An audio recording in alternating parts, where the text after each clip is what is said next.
শুভ সকাল। গতকাল রাত থেকে প্রচণ্ড বৃষ্টি হচ্ছে। রাত থেকে কোথায়, এই সন্ধ্যা 8টা থেকে শুরু হয়েছে, আর সকালেও দেখি মুষলধারে বৃষ্টি হচ্ছে।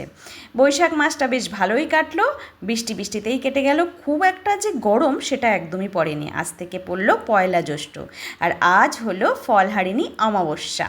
তার উপর আজকের থেকে শুরু হচ্ছে মল মাস, আর এটাকে পুরুষোত্তম মাসও বলে।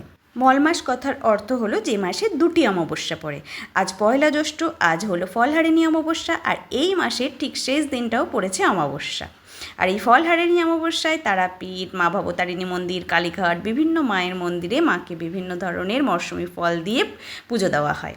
আর আজ আমি রান্না করেছি বেশ ঝাল ঝাল লাল লাল আলুর দম, আলু ভাজা, টমেটোরের চাটনি আর খিচুড়ি। চলো এবার আমার ঠাকুর দর্শন করাই। আজকের এই বিশেষ দিনে শ্রী শ্রী ঠাকুর শ্রী শ্রী মাকে ষোড়শী রূপে পুজো করেছিল। আজকের দিনে মাকে ভক্তিপূর্ণ হৃদয়ে পুজো দিলে মা আমাদের কুফল হরণ করে সুফল দান করে।